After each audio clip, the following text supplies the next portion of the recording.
Good morning. Gosh, we've got a holiday week here. I've got folks in the office. I've got folks online. I'm Melissa Schwartz, the managing broker of the Realty One Group in Paradise Valley, and we are going to have quite the conversation today. Let me share my screen and get to my presentation. Here we go. Oops, somebody put something in the chat here. Oh, so just a hello. That's awesome. Okay. So get rid of that. All right. I'm going to go to a slideshow and oop, how do I get to me as the speaker on here? What happened? Somehow. Oh, hold on. Hang on a second, folks. Back to that. Where did my thing go?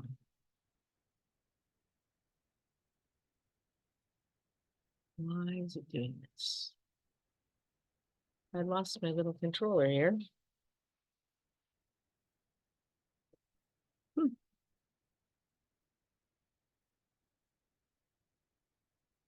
Let's just put Nate in that way. Okay. All right, let's go back to our, is that sharing? I guess it is. Let me just do that. That's why I couldn't get back to that. All right, let's get started today. We are going to talk about the buyer broker consultation and why is this important right now? I've got agents in the office. If you are online, you can unmute, but just remember that you unmuted and then you can share with us. Why is the buyer broker consultation so important? It is July, what is it? July 2nd? July 2nd. Why is that important right now? July of 2024. Can somebody tell me why this is so important? Uh-oh. People not able. It's going to be required by law? Well, the consultation itself is not going to be required by law. Mark, what did you say? It's a month before some new information is upon us. So a month before the new forms are upon us to use, if you are a realtor, and if you are part of Realty One Group, you are a realtor, rather than a real estate professional. That law, by the way, did not go through in the state of Arizona. So only if you are a realtor in the state of Arizona are you required to use a buyer broker employment agreement. Employment agreement. Let's leave it at that. All right. So let's get started here. We're going to talk about the buyer broker consultation. And why do you think I'm calling it a consultation rather than, your, I don't know, signing a document? This is not just about signing a document, right? This is about employment agreement. Well, the employment agreement is part of it, but this is your meeting with your client. This is your meeting to establish that they are your client, right? It is a consultation appointment. So in this consultation, you want probably to use the buyer presentation, which we did actually a couple of Thursdays ago. I didn't update that part of that. How many of you have a buyer intake form? I've got one here. Mark, do you have a buyer intake form? He just has a blank sheet of paper. I know that because I've seen the blank sheets of paper. So when you first talk to a potential buyer, aren't you asking them some basic questions? Yeah. Okay. And if how many of you online have a form that has the questions that you ask to each and every buyer? I do, and I take it to all my open houses and hope of getting one. Okay, so what might be something to create? If you don't have one, you can create some templates here. When I talk about a buyer broker consultation, what about creating some templates that you prepare, whether that's a letter or an email? Let's say it's just an email that says, Gosh, Mark, it was so wonderful talking to you yesterday. I look forward to seeing you tomorrow. Here is a copy of da da da da da. I'd love for you to take a look at that before we meet. Whatever you might put in that, why not create some of these and say email 1, email 2, email 3, right? Buyer email 1, 2, 3. So initial email of your disclosures. We're going to talk about what those disclosures are in a minute because I'm going to have to keep an eye on the time. We are not going to go through these forms, by the way. We're going to go over what you would want in here. And how many of you use Zoom, especially if your client is out of state, to actually go over some of these disclosures so you're not just sending them off into the wild blue yonder and, oh, hopefully they took a look at those, right? So I'll talk about this again later, but if you are not meeting in person with your client, there are two options for you. One is you should be sending your disclosures to them and then saying, I'll be following up with a phone call in 5 minutes to talk to you about these. Because if you're ever pulled into a court of law and you say, oh, we went over those. Really? When did you go over those? Oh, but if it's part of your standard practice and you can say, I can tell you exactly when I went over those, let me go to my phone log that matches my email when I sent those disclosures and I was on the phone for 30 minutes with my client. There's their phone number. Who is going to be protected to say, yes, I did actually go over those disclosures with my client, right? You are. Now, the other option, Zoom. What can you do in Zoom? What am I doing right now in Zoom? Recording. I'm recording it. Do you think if you were ever called in and said, oh, no, you never went over that? Billy, let me show you the Zoom recording that was 35 minutes long, where it shows exactly which documents I went over with my client and the questions they asked and those that I answered. So either will work, but protection is going to be the name of the game. And I hate to say that I'm talking about lawsuits, but you know what? That gate opened. And it's not going to close anytime soon. All right, what else? Schedule meetings, right? What meetings do you plan to meet with your buyer? Make sure you have records of those in your phone, on your calendar, however you're going to do that. And then I talk about this initial buyer consultation. Does that mean you're going to get a call and get in the car and go run and show a home to somebody you've never met? Probably not the best idea.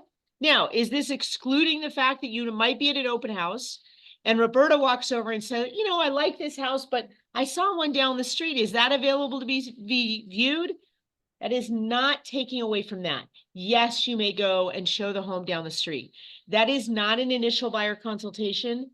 That is wetting the foundation. That is laying a foundation to hopefully show your service and what you provide.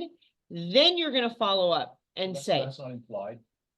no, there's a form you'll have to fill out for that after August 1st, but you're not going to try to do your initial buyer consultation with somebody that walked into an open house and says, I want to see the home down the street. That's the next step. Okay. So yes, there's a form. You can go show that. So it's not implied, it's specific, and it is signed. You have to get somebody to sign. If you're going to show another home down the street, there is a form to be signed. It's a showing form. Okay.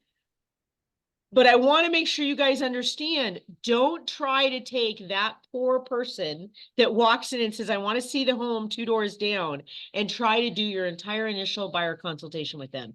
It won't work. No. Okay. Like asking somebody to marry you on the first date. That's right. Like asking somebody to marry you on the first day. Well, and in reality, that's a very good analogy, right? So here's my comment, first date to look at homes, right? So again, if you've got somebody that is just wanting to go see a home or 2 homes, you met them at an open house, that's fine, you can do that. What I'm talking about is a lot bigger, right? These are the things you should be doing, right? A buyer disclosure, your documents, the ready form, right? The BBEEA, buyer broker exclusive employment agreement. And I have an asterisk there. We'll talk about that in just a minute. ABA and buyer advisory. Those 4 documents should be in your first meeting with every single buyer, except when you're going on the little date. We'll get to that. That's what the asterisk is about. And why not introduce your purchase contract, as well as the attention buyer page. Does anybody know what I'm talking about? What's the attention buyer page? First page. First contract. The first page of the purchase contract. How many of you as agents just throw that away? I have many times, right? That's what I'm hearing, right? That is there and a great opportunity to chat about that. So why not include it as part of your buyer broker consultation? Go over that first page. That way you don't have to go over it when you're actually writing the contract, but they can see it and see how important it is for them to understand what research they need to do in advance, and then what will happen during the actual purchase process. And we have Roberta here with Rock Title. They have something very useful that you can take to those appointments. Can I throw the camera on you? You get, you Checking a buyer. yeah, the booklet. They have a whole booklet with our forms, so I wouldn't recommend getting a copy today, but you can certainly let Melinda, Roberta, and Art know that you might want some starting August 1st, although I don't know how soon We they. certainly won't have it August 1st, but it'll be soon after. It'll be very shortly after that, and that includes the purchase contract, some of those other documents that are a part of the purchase process, so that your buyer can get familiar with them, right? It's so much easier if they can see this stuff in advance, rather than you going, okay, you need to sign the contract. Let's go through 42 pages right now. How effective is that, right?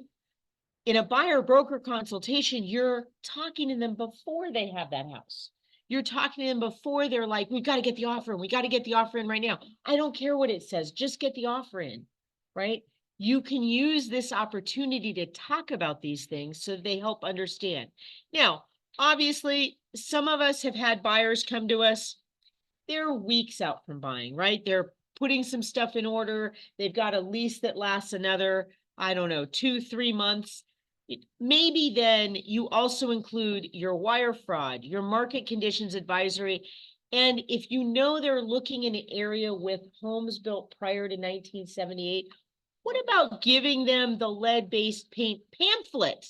Not the lead-based paint, because you don't know anything about the properties, but let's see if I have this up here next. Whoops, can't see that, unfortunately. Oh, buyer intake system. Okay, we'll talk about the lead-based paint more in a little bit. Out of here. I don't know how to get rid of that. Sometimes it goes away and sometimes it does not. I don't know why. Okay, let's hope it will disappear. All right. All right, we talked about these before. I showed them a little bit before. Letters, email templates. I should have another thing. Oh, initial email disclosures and Zoom to go over disclosures. We talked about that before. But what about doing an intake survey with a questionnaire that you can add to your database, right? You're trying to put them into your database. What are some of the things that you would ask? Here's something right there. Why do I have client name first and last? Why do I have it separated? Anybody done a database? Yeah. Database. The database has to have them input separately. So if you're doing your own Excel file, make sure those are two separate fields. Maybe there's a second buyer, right? So buyer 2, first and last name. Phone numbers, what else? Emails, what else do you think you want? Trying to remember. How about their social media contact? If you're on social media, are they on Instagram, Facebook, X, right? What of those things would you want, right? How did you meet? Is there a referral source where you met? Did they get you off of Instagram? Did they find you on Facebook? Where did you meet them? And I think we're missing this bottom line here. Search criteria for MLS. See, is there a way to make this disappear? To figure that out later. I don't know why that's doing that. Okay, search criteria for MLS. Look, on your buyer intake form, why would you not have some of the basics? What are the 5 questions you ask any buyer that they're looking for? So price range, Bedrooms, baths. beds, baths, Single level. single level, multi-level, location, and pool, and is it a must-have or a want, right? Is it a must-have that it's an absolute, there has to be a pool? By the way, folks, if that's your buyer, at some point, Zoom is your friend. Get on Zoom with them, let them see how many listings in their criteria with a map that have pools, and then take out the pools and watch that screen explode, right? The number of homes without pools for sale versus the number of homes with pools is probably 2 to 3 to 4 to 5 times depending on the area, okay? So, and price point, right? So if they're at a certain price point, they're not going to get a pool or not for what they're looking for. It's kind of hard. Whoops, let's click this. Timeline to start. When do they want to begin their search, right? Are they going out of town, by the way, for a summer vacation for 3 weeks and they tell you when they want to put in an offer in next week? You're like, really? You're Escrow nightmare. escrow nightmare, right? They're out of the country. How many of you know how to sign someone out of the country? They don't have notaries, US notaries all around the world. They have to find an embassy, or now we can use the RON system, the electronic system. Okay, important dates. If you want to add this to your database, what's their birth date, what's their anniversary date, etc. Maybe things that you want to keep track of. All right. So if you're on a team, is somebody being assigned that buyer, or is the team holding on to it? How are you working that, right? If they have a lease, when is the end of their lease? And I didn't add this, but when do they have to give notice, right? Is it one of those where they have to give notice 60 days out and you're talking to them on day 45 and they haven't given notice? One of the most important things that we have to ask is, are they pre-qualified? Let's see. Pre-qual. Thank you. He just led into that pre-qualification. That was really good. And I didn't even talk to him last night. Pre-qual lender and loan information. Yes. Now, why do I have that last is because oftentimes you're getting the individual data and you're going to try to set them up with a lender because they don't have one. And we, of course, have Epic here. Barbara's back in town, Barb is back in town, but she's not here today. So she's available with Epic, which has some amazing programs. If you have not seen some of the cool things they offer to your buyers, including that rate rebound. Don't worry about the rate because they can refinance in the next 5 years at almost no cost, if at no cost, depending on the price point. Really important to have that, but that's why I put the pre-qual and the lender at the end. Very, very important though, you should not be showing homes without that pre-qual in your hand. Now I get if you're at an open house, you may not be able to get that, but that's part of that conversation. I will take you to see this home. However, when we get together to meet again, here's what we need to move forward, okay? So let's talk about that first meeting. Buyer documents and disclosures, we just talked about that. We can get a whole packet. It's a nice little bound packet with all those documents in it, right? What are the 4 that we must have from that first meeting? ABA, agency, buyer broker, what was the other one? Oh, agency, you said agency. The buyer broker exclusive employment agreement.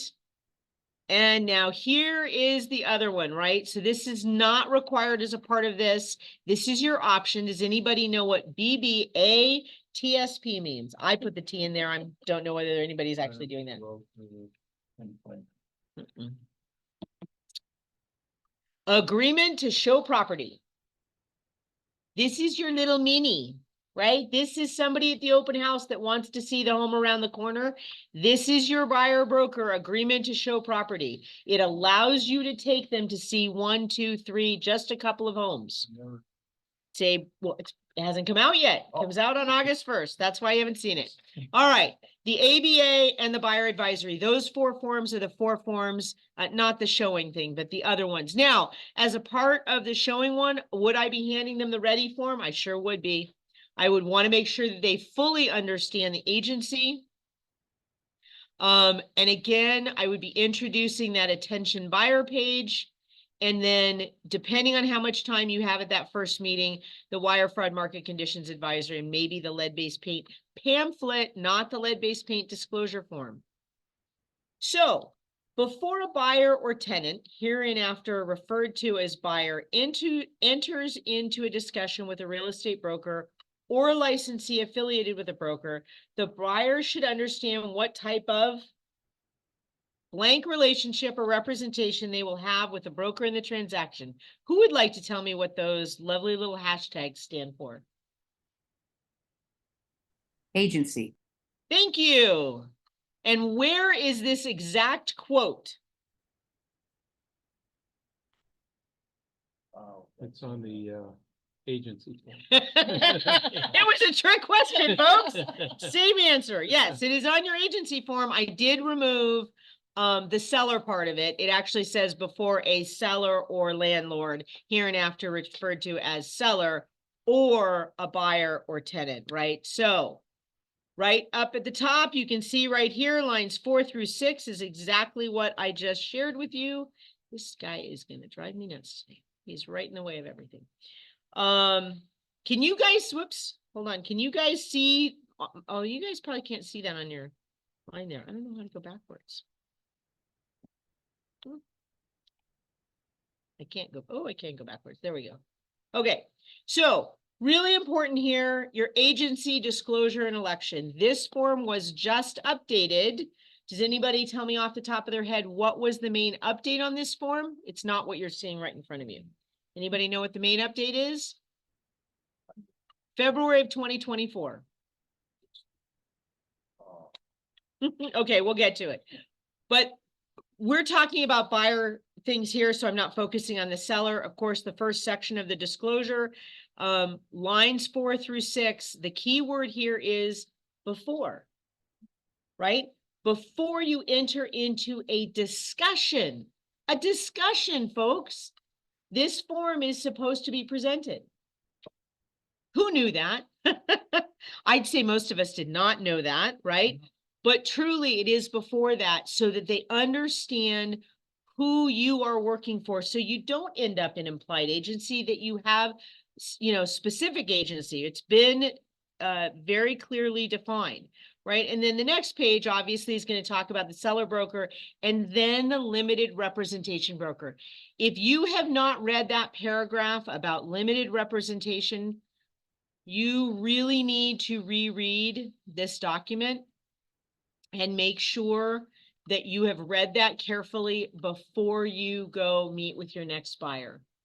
We are going to see more and more and more limited representation or unrepresented buyers working with you as the seller's agent, and you need to clearly be able to understand the distinction of this.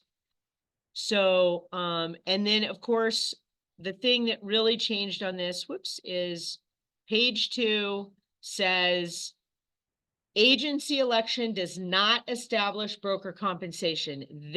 These lines 40 to 45 are the new things that were added when this form was revised in February of 2024. Compensation paid by a buyer or seller to their broker is always negotiable, and the amount chosen shall be documented in a separate written employment agreement after discussion with their broker. Should a seller enter into a listing agreement, the amount of a buyer broker compensation to be offered is also negotiable and agreed upon after discussion with their broker. Kind of sounds like you should be having discussions with your clients, i.e. the buyer broker consultation. Let's have a conversation. Let's have a discussion with our clients before we go out and look at homes, right? Now, I'm not going to go into detail in terms of this bottom section much. I am going to talk about two things, especially with the buyer check boxes here. In the top section, if you are representing the buyer, which 2 boxes should be checked between lines 46 and 52?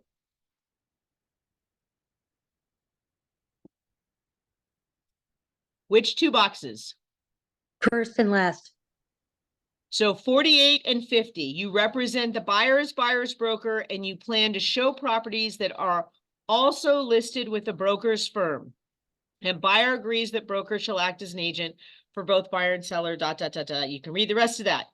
When do you check the box for 49 with a buyer and not the other 2? By the way, let me make that very clear.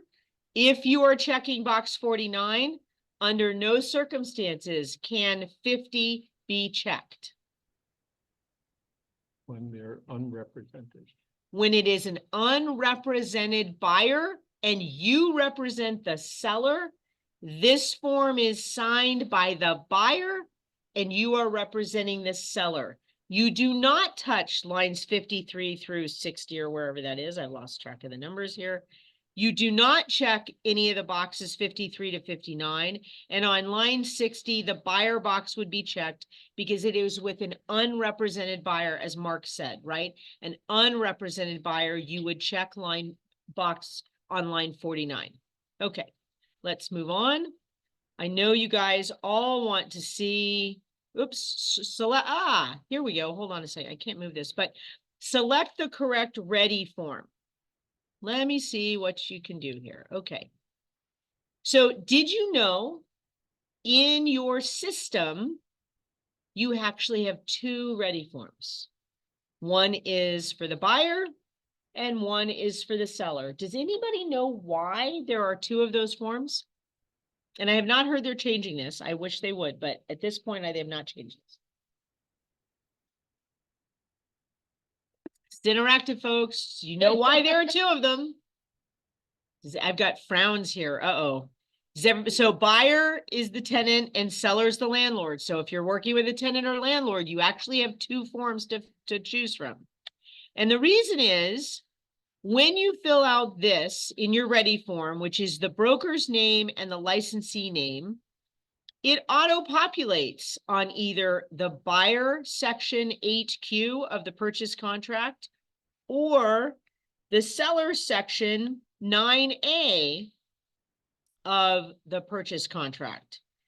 So when you fill that top part out, and I didn't put my name in here, but the Realty One Group and your name auto-populate. This is what causes the problem when you have an unrepresented buyer, okay? Because if you fill out your name on the agency form, which has to be filled out, by the way, you do need to put Realty One Group and your name, because you're then going to check the box that says you represent the seller, right? It's clearly stating you're not representing the buyer, but guess what? On line 444 and 446, your name and the company are going to show up on that purchase contract. So I'll say it here, and I've said it before when I've said unrepresented buyers, you have to do that ready form first, print it to a PDF and save it, okay? Then when you go into the purchase contract, you have to wipe out your name and the company name. And where it says Realty One Group under buyer, you're going to type the word unrepresented, okay? It auto-fills for you. If you go in and modify the contract and then print or send it for signature, which by the way, we really don't want you doing on an unrepresented buyer, but if you were to do that and pull the ready form within the system, it will now have unrepresented on there and not your name. And that won't work because unrepresented is not representing the seller on the contract. What if Okay. the represented buyer wants to use their own contract? Then you are going to be countering, most likely for your seller's behalf, using our contract and eliminating everything in there unless your seller is going to an attorney to review that.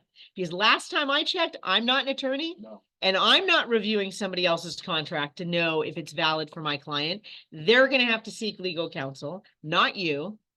So most likely you're going to say, whatever that offer was is now deleted, and here are the terms and conditions.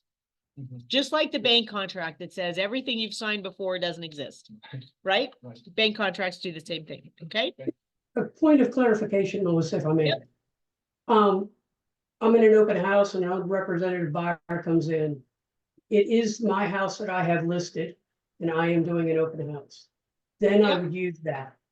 If it is a rogue employee, another agent that I am representing, that I'm doing the open house in, do I still need to say it's unrepresented if he comes in, or do I start my Oh. Limited representation. So I'm sorry, let me rephrase that for everybody to make sure I've got this correct. If you are sitting in open house for another Realty One Group agent, right? And by the way, if you have a listing, our designated broker, if you've been talking to me over the last few months, I had said that you could sit properties that you could sit a property that is not a Realty One Group listing. Our broker said that that was possible. He's pulled that back, saying that if it's a Realty One Group listing, only Realty One Group agents can can hold open houses in our Realty One Group listings because of these changes. It's up to another brokerage if they will allow you to sit somebody else's open house. But for ours, it must be a Realty One Group agent sitting that. So you're correct in asking, you're sitting in open house for another Realty One Group agent. Somebody walks in and wants to write an offer. And they are unrepresented. You would first have to get them to want to use you, right? Because they may want to go unrepresented, at which point you have to give them the name and number of the listing agent, which is on the sign outside, by the way. So it's not a violation to do that. Their name and number is there. If they truly want to go unrepresented, this would be your opportunity to explain, even under limited representation, and what document are you going to pull out to show them in this scenario? I'd be pulling out that ready form. And yes, you can do the consent to limited, but I would be pulling out the ready form that has the section on limited representation and say, even under a limited representation, I am able to provide you some protections and some materials and information to help you through this process. And you should already know what the seller is paying a co-broke. If you don't, I'm not sure why you're in the open house. I would definitely be knowing that information before you walked in. So you can explain that, you would need to sign a representation form with them. You could, in that scenario, utilize the showing form, because it's really a one-off showing. And of course you're there on behalf of the seller, but if they actually want to write an offer, you could actually just have them sign that showing form, because the showing form plus the contract equals commission, right? If you have the showing form and you are the one writing the purchase contract, you are going to get paid. Does that make sense? If you just have the showing and no purchase contract, they go someplace else and get that written, you have nothing. Okay. But did that answer your question? Yes, you could go after unlimited, but you got to get the buyer to agree to that. Yes, that answered. Thank you. I just wanted to make sure. I'm sorry, I meant limited representation, not unlimited. Wrong Yes, word. Okay. So buyer broker exclusive agreement. This is the draft form. I am not going to go over all of this because it is 10:30 and I have, I don't know, about 30 more slides. So buyer broker exclusive employment agreement. How many of us do you think we are going to learn that BBEEA? We're going to learn that acronym like it was our best friend, because on August 1st, you must be using this document, August 1st. I'm going to be curious if they leave the July on there, because normally, they do issue new documents in July, but that's interesting. They go into effect in August. They should be visible, I hope, in their black version, not the redlined, beginning July 5th, which is this Friday. But obviously I could not access them today because they are not out there yet. If you have not seen this document, well, it's going to be up here so you can take a peek at it. And this is being recorded so you can take a look at it and you can see the red line. I don't believe the red line is currently on AAR, but again, Friday, these documents will be up. The second section is very clear, that is talking about employment. Now, why do you think that they have used just general descriptions of what that employment agreement is for?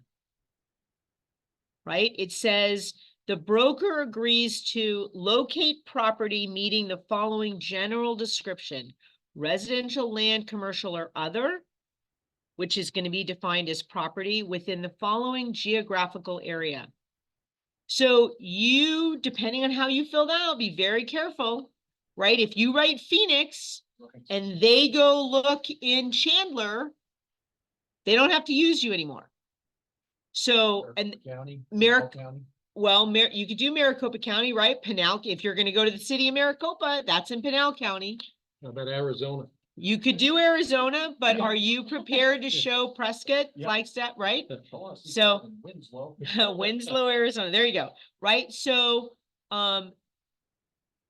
it talks about that you'll negotiate for the buyer at buyer's direction to obtain acceptable terms and conditions. You're going to assist the buyer during the transaction within the scope of your expertise in licensing, broker expert. That's where's that Winslow, Arizona, right? But again, geographical area, be very cognizant of what you fill in there, right? If somebody says, oh, I just want to look in Tempe. Tempe is very small, folks.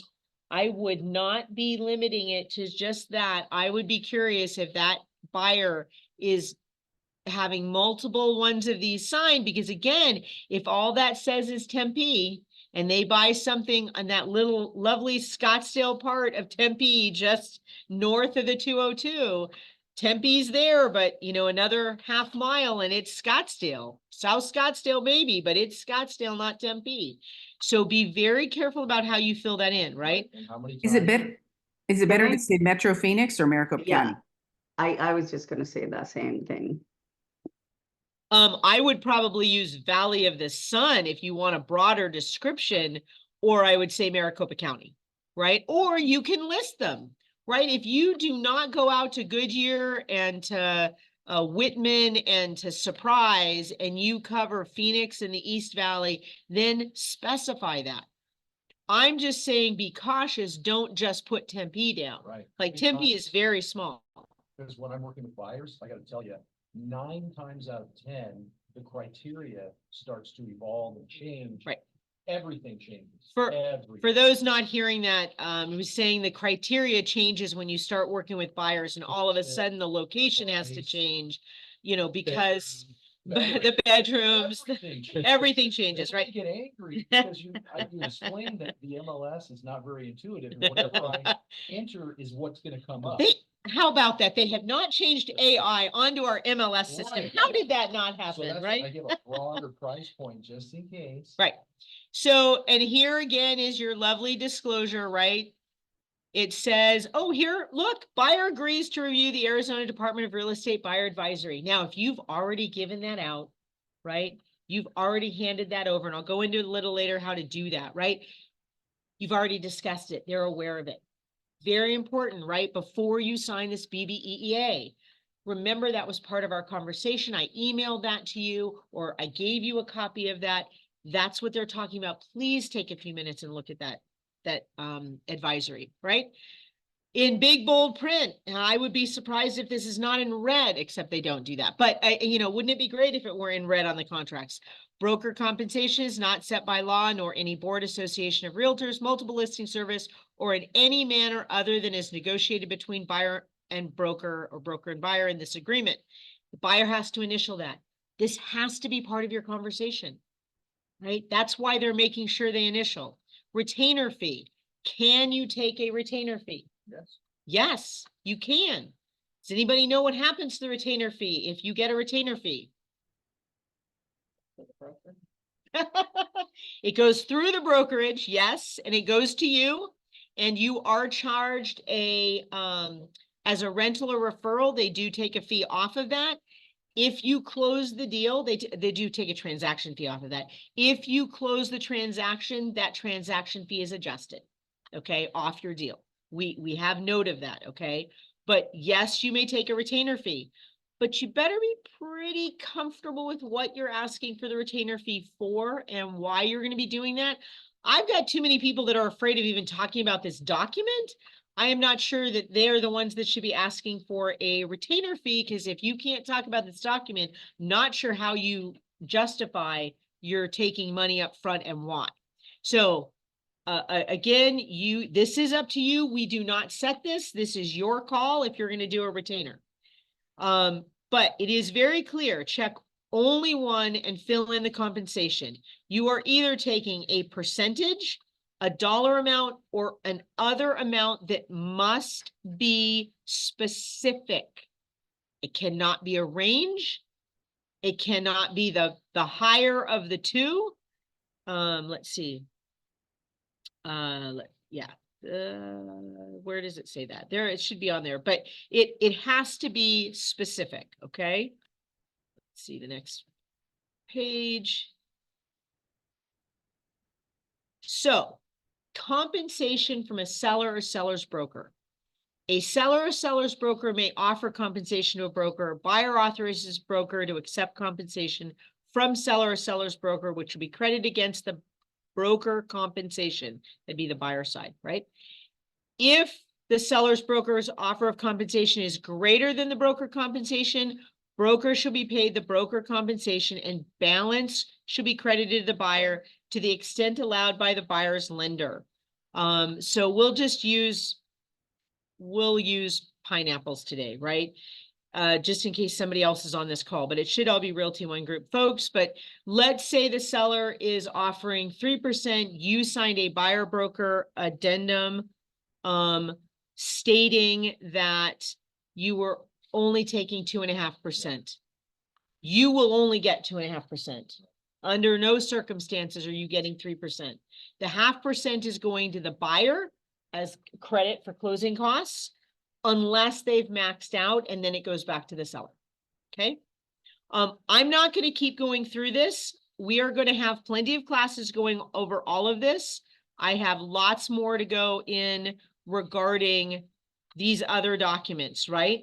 I do recommend you take a peek and look at this document if you have not seen it, and get familiar with it. Trust me, later this by the end of next week, you will know when we are starting teaching classes on all of these. We need to get the actual black line documents so we can begin setting up for those classes.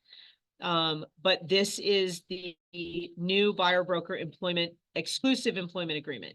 Now I'm getting to the last page here and I want to stop here. I don't normally go into this in terms of these blank spaces. How many of you on your buyer broker agreements actually had your clients fill in all of their detailed information? Their address, their telephone, their email. Yeah, I'm seeing people shake their heads. Guess what? You think you should have that filled in? Right? Why? Because they're giving you the authority to contact them by clearly writing in that buyer broker agreement that information. They're writing a contract with you. You need that information from them, and vice versa. They should have, our address and our phone number, firm name, Realty One Group, and your signature goes on that. Okay. So buyer broker agreement to show property. I did the BBA TSP. I've not seen this anywhere. I kind of like the little T in there because it reminded me it's just the little guy. It's just to show property. That's why I put it in there, was to remind myself of that, because otherwise I kept looking at it going, what are those? What are those letters for? Okay. So I am going to show this to you really quickly. This is very short. It is a one-page document, right? It has your name, it has the buyer's name, it has the brokerage name. It has the terms of this agreement, and it says notice to the buyer. All realtors, remember that is all in caps and with the trademark, are required to have a signed written agreement prior to showing a home to a buyer. Do you need this before they walk into an open house? No, under what circumstances? Well, if you're just having an open house. If you are having an open house, if you are with a buyer walking into an open house, you need to have this signed, or the buyer broker exclusive employment agreement, right? So you need one of the two if you are taking somebody to view homes after August 1st. If you are holding the open house on behalf of the seller, you have nothing to do with the buyer. You are representing the seller. You can open those doors. People are allowed to walk in those doors, look at the house. Period. Okay? You want to take somebody and go see the house down the street, you're going to pull out a one-page document, the buyer broker agreement to show property.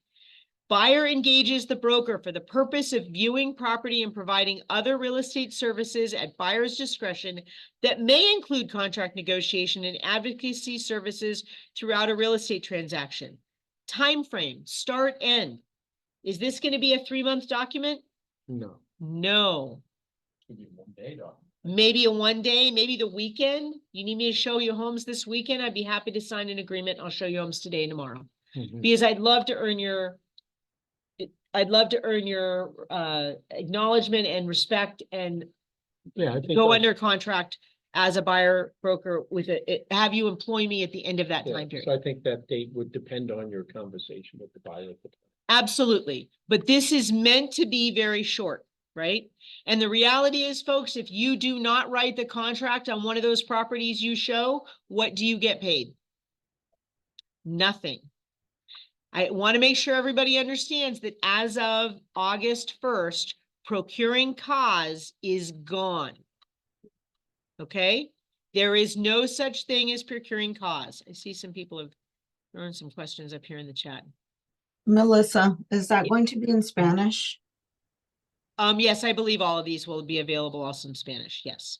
But Okay. again, with all of our documents in Spanish, just in case anybody doesn't know this, it is the Spanish version is for viewing purposes only. The one that must be signed is the English version. Okay, but yes, Yeah. I'm sure Most there's most of them have sample written across the Spanish ones. yes, yes. So, okay. And please, speaking of that, you see how the word sample is across this? This is no joke. One of our agents this morning, it's been a busy morning, has already sent me a copy of an offer she received on a listing from an unrepresented buyer that is on our purchase contract. Absolute beautiful version of the AAR real estate contract. Sample. No, No. no sample. Some agent handed it out. Please, please, please do not ever send out a blank copy of these documents.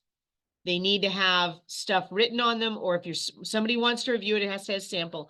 The forms that the title company gives us all have sample written across them. Did they have an agent's name on the bottom? I meant to look for it. I did not. I just wrote the agent and said, I have a class today. I'll get to you after the class because yeah, that you can't respond to that. So, okay, let me go back to this buyer engage. Oh, we did that. Terms, the property, what type of property is, agency relationship. Oh, look, it says will be documented in the real estate agency disclosure and election form. So what do you have to have with this? The ready form, your agency form, right? And here again is that lovely big bold broker compensation is not set by law, da da da da da. We know that. Broker compensation, right? You have to have this conversation with this person before you go look at a property, okay? So you have to talk about a percentage or dollar price, okay? And this is, where the of the is a blank line, this will all be formatted correctly. This is just a draft, right? So equal housing, you got to be aware of the Fair Housing Advisory, Equal Housing Opportunity. And then, here's the key. What do you get from them, whether they want to give it to you or not? Email, their name, their telephone number, Maybe the real one. right? But they're signing a contract.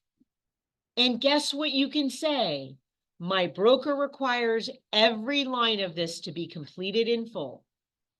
You are more than welcome to use that phrase because you need this information, right? Because otherwise, what are they going to do? Yeah, show me the home down the street. Oh, you know what? I got to call, got to go. See ya. Bye. And you have nothing. So you need to lay the foundation. This is a template to try and get them to employ you as their actual fully engaged realtor. Okay. Don't miss that opportunity. All right, we talked about other documents that should be a part of that first agreement. There were 4 of them, and the one I just showed you obviously is is not a part of this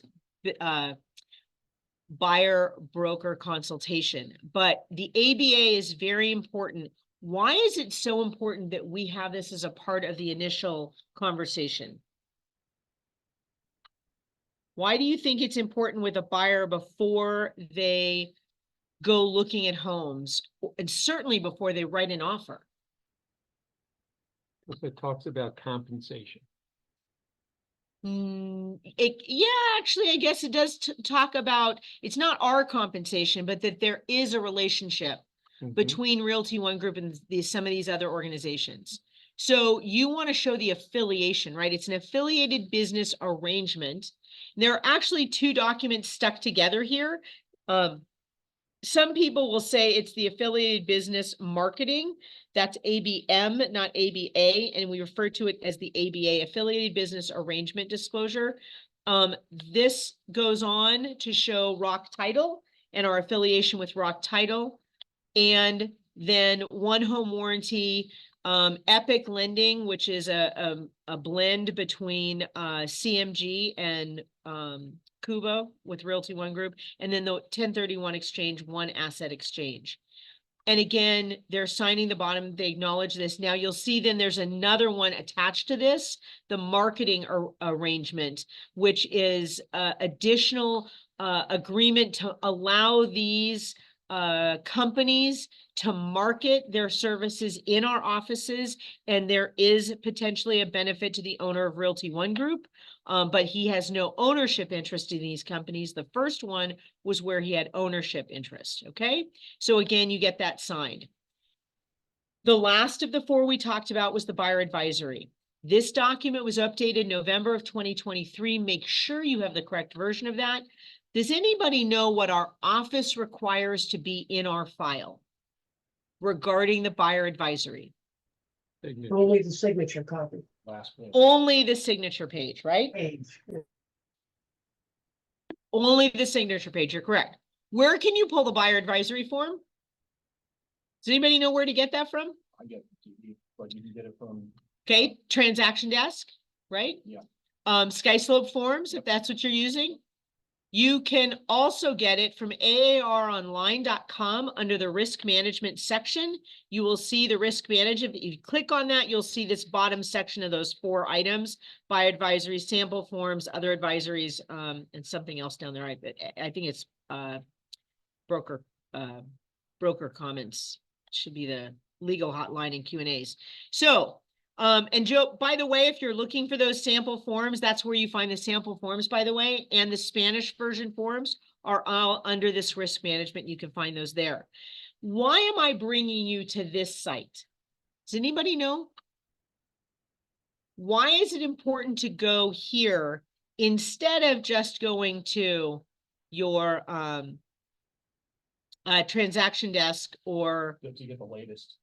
well, to get the latest version, but what do you get with this little blue version, the blue buyer advisory English or buyer advisory Spanish? It has all the links to the appropriate government areas. It's a link.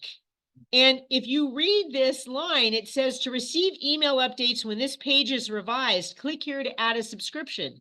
If you send this page via the link at the top in your browser to your clients in one of those welcome emails, thank you so much for meeting me. I know I handed you a print version of this. Here is a link.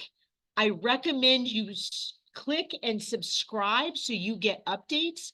Not only is the buyer advisory good while you are searching for a home, but is probably the most useful tool for our homeowners after they've closed on the deal and they own that property. Whether they are an investor or an owner occupant, if they have questions about their HOA, crime stats, sex offenders nearby, what's happening with sinkholes, what's happening with local jurisdictions, what are the pool barrier laws? And by the way, that's where you should be directing them for pool barrier information is the buyer advisory. We no longer use any other form other than directing them to buyer advisory. And the reason for that on the pool disclosure is because every town and city may have different, jurisdiction may have different requirements. And what we had been handing them was the overall kind of state minimal requirements, but other jurisdictions might have more requirements, and they were taking what we were giving them to be the fact, right? We're supposed to be the giving them the access to the source, right? The source of the source, not the one actually giving them the answer, right? And so by directing them to the buyer advisory, you are giving them opportunities to get the correct information and the detailed information they might need. Okay, so yes, you already answered this. Where else can you pull it from? You can pull it from SkySlope Forms and Transaction Desk. Realty One Group only needs page 13 signed in our files. Save yourself a headache. How many of you been told you've been sent a file only to find out you never received it because some agent used the entire buyer advisory, had their client sign it, the entire 13 pages was attached, and all of a sudden their entire package was more than 15 megabytes and did not come through your email server. Okay, so please do not use the entire buyer advisory. What you can do is print page 13, save that to either your transaction desk templates or save it into your forms for the year so you can pull it out when you need it and just send that one page to be signed. Okay. Really, really important. It really does fill up everything because the rest of the document, it is so filled with so much text and so much information that the way the systems perceive that is as a picture with a lot of data in it. So that's why the buyer advisory is such a large document. Okay, so let's go to buyer broker consultation, more documents. Why not introduce the residential real estate contracting, the attention buyer page? You could also look at the wire fraud market conditions advisory and maybe the lead-based paint pamphlet. I'm going to try to fly through here because I have 4 minutes, but this is the attention buyer page. Great opportunity. Again, if you've not read through this, go back through and read this page. Great opportunity to talk and show your value, your knowledge of the contracts, to be able to communicate that with your client, that you are here to assist them as they go through these points in the contract and all of the different things that they're going to have questions on.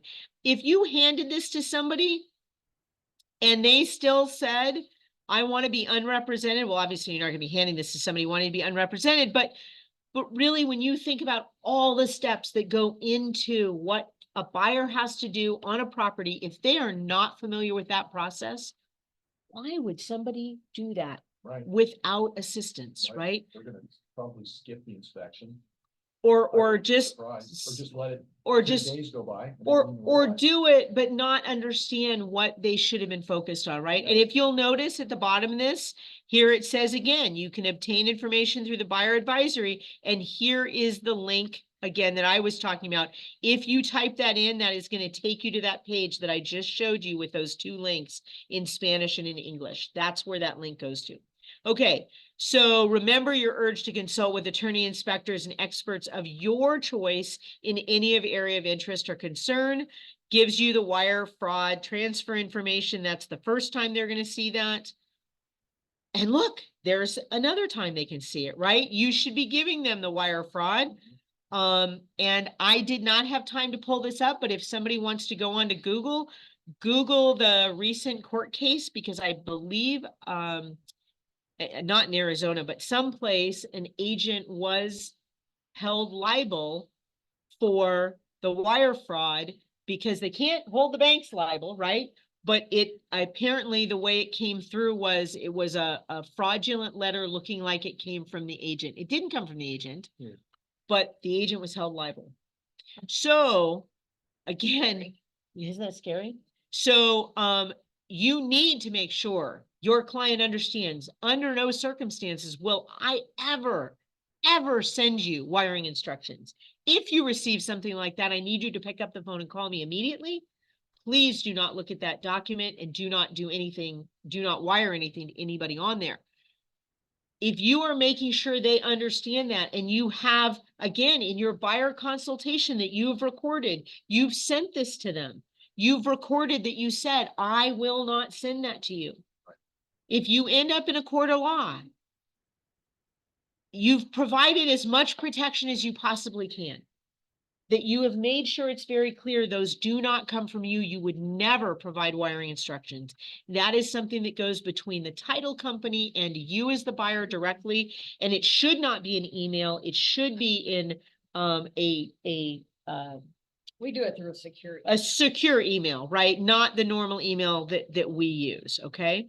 And you'll see that, whoops, the second page of that obviously says, do not trust emails seeking your personal information and trust your original source of information, right? Never direct anything that you're receiving without a direct personal telephone call to the individual.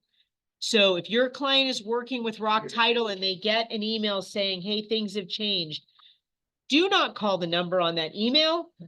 You've given them the number to call. It's in the contract. Use those numbers that you were already provided by you to call, not something you got in a separate email, right? And don't ask title to send you, agent, the wire instructions. Do not ever ask for that, because guess what? If you send that on and instead there's a false document sent on and it wasn't yours, right? Somehow it got swiped. You would be probably held liable for that money, okay? Here are some online resources. We'll have Title talking more about wire fraud in one of the upcoming Tuesday training. Again, this is making sure that they understand that they've received this wire fraud advisory. Again, if you're actually having these conversations with your clients, they're going to understand this and not be as susceptible to that type of trap. But how many agents do you think are just emailing their stuff and emailing for signatures? Do you think the client's reading that stuff? They're just clicking, right? Why it's so important that as I started with, if you have that 20 or 30-minute phone conversation with your client and it's recorded that you went over those documents, right? Or you went on Zoom and recorded this, it's going to be a totally different scenario. Now, market conditions advisory, this is not a required form. However, under the certain circumstances right now, I certainly would still be using it. I would be putting it out there because we just saw what happened between 2019 and 2020 and 21. So if people are selling right now that bought in 2021, they potentially are short, right? If they didn't put a lot of money, those are our short sales we're seeing, are people that just bought within the last 2 to 3 years. Okay. If you bought in 2019, you've got equity in that home, right? So market goes up, market goes down. It is a very silly form, but it gives you the opportunity again to talk to them so they understand what they're getting involved in, and talk about the fact, gosh, this is not something you do, with expecting to sell in a year or two. You should be planning to stay in these homes 3 to 5 years minimum, right? Because we can see people that bought them 2 years ago are upside down in many cases, right? Not a lot, but they're a little bit. Okay. Lead-based paint pamphlet. So the reason I'm bringing this up is in the contract. If you have a property that is built built before 1978, it says that including the pamphlet, protect your family from lead in your home. How many of you have handed that out? Me. Yay! How many of you are old enough that we had to buy copies of this form? Mark? Yeah. Mark and I are raising our hands. We used to have to buy these in bundles of 24, I think. They were packaged so we could have them in our pamphlets to hand out. Now you can go online and you can get this online, so you can email the PDF. The latest version I could find was March of 2021, and it is an emailable form. Please, please, please do not send it with your big packet of documents that you are then going to have to receive back and forward on. Don't send it with your purchase contract. These disclosures should be separate. That PDF, they've saved it kind of tightened down the info because it is all pictures. So it is normally a larger form, but they've made it a tight document, which is good. But you can get that online. The best thing I found was just to go online and find a PDF version. Oh my gosh. You did it. 5 minutes later. That was a lot of detail. All right. So any questions? I'm still a little confused on the open house. If let's say I'm hosting my own listing That's fine. and somebody walks in, let's say, well, in this case. Oh, well, you know what? I answered my own question because for my particular client. You're she good, doesn't Melissa, I'll want- tell you. Is she great? She She doesn't, yeah, she doesn't want. just Wait, facial so- expressions had that question. So well, I actually also know the situation here. Yeah. He is just taking a listing that his seller does not want another Realty One Group agent. They do not want limited representation. They do not want unlimited representation. They want a buyer to have their own representation. They're paying a co-broke.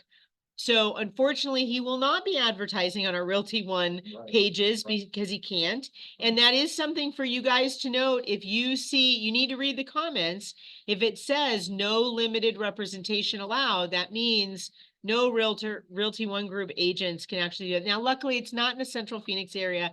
It is in the East, well, it's all the way Gold Canyon. Gold Canyon. So it is a ways away. We don't have a ton of Realty One agents over there. I'm sure some of them service the area. 5% from what I. Oh, it was the data that I- 25%. Yeah, the data that I looked and showed We her. do have Realty One Group agents over. Yeah. Okay. But at any rate, please look for that. And one of the things you can do when you do your MLS, there is a section that says office comments. You can put in the office comments, unfortunately, no limited representation at this time. Now, he has gotten word that if they don't get a lot of showings, that she may consider allowing that. But that was part of the conversation, and the seller did not want to go down that road. So that's their choice, right? Because of their loss of representation in certain cases. Correct. Correct. Yeah. They wanted to be able to have full conversation with their agent and not She had a point. She said, what am I paying you for? what am I paying you Am I- for if you're I'm gonna losing if that it's gonna be a limited representation? Am I gonna give you a limited commission? Well, that's a different one. So Solid point. she wanted to give a limited commission if she was only getting limited I representation. mean, Well, it's that's a new it's take. Solid point. I couldn't argue with that. No argument there. Any other questions? I'm going to stop this recording, but we can keep talking. So if you've got